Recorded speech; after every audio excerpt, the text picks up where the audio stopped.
Carlos Joly is Emeritus Professor at the University of Campinas. He joins us from Sao Paulo, Brazil for more on World Biodiversity Day. Thank you very much for your time, Carlos. Now, biodiversity is a broad phrase. Can you explain for us what it means in this context and how conserving it is crucial to mitigate climate change? Well, biodiversity encompasses all the living creatures that we know in the world. And it's crucial to mitigate climate change because one of the main tools that we have to mitigate climate is to restore native forests in areas where thereafter they will be preserved. Because while growing, these forests will be absorbing CO2 from the atmosphere, therefore reducing the impact of climate change. So restoring forests helps preserving biodiversity and helps climate change. Is one of these so-called nature-based solutions to face this environmental crisis.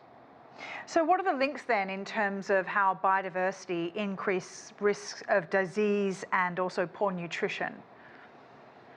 Yeah, we have over 1 billion people on the planet living directly from biodiversity. These are people that are fishing or they are harvesting fruits or roots from forests and from savannas. Reducing biodiversity will reduce the access to food for these people, and therefore there will be malnutrition, and they will be more exposed to be vulnerable to diseases. Moreover, many species that are being destroyed could be the source for the discovery of new medicines for many diseases. You were mentioning forests earlier. Why are some governments relaxing environmental safeguards, particularly in countries like Brazil, where the forests are disappearing really quickly?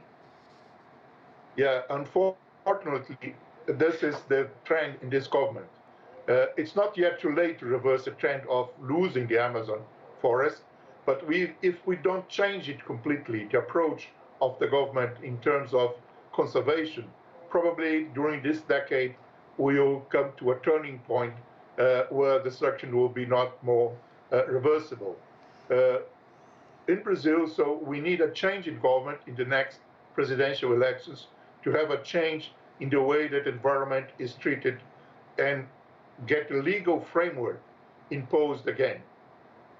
And are there ways that the pandemic has impacted the conservation of biodiversity? Yeah, the pandemic has, we are facing a tremendous economical crisis. People don't have money. The poor people, the percentage of poor people in our population has grown quite considerably. And these people are poaching, for instance. It's coming back because this is a way of either finding food or to find something to sell and get some money to buy food. So this is a direct consequence of the way that the pandemic was treated by the government in Brazil. You mentioned that a change in government is necessary in Brazil. Could you tell us a little bit more about the new global framework on biodiversity conservation? Is that also inclusive of what you're speaking of in terms of more localized conservation in Brazil? Yes, it is, Sandy. I think this new framework that will be approved in the meeting of the conference in China later on this year, although we had a postponement of this conference that should have happened in 2020. The text that is to go into negotiation is not mature enough. I don't think that biodiversity will get the best deal out of this meeting because Brazilian government and a lot of other developing countries are holding it back.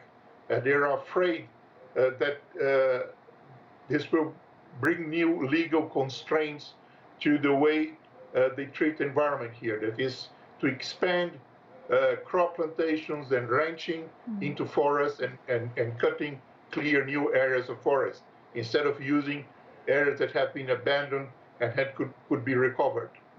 Really interesting to hear your insights there. Thank you very much for your time. Carlos Joly, Emeritus Professor at the University of Campinas.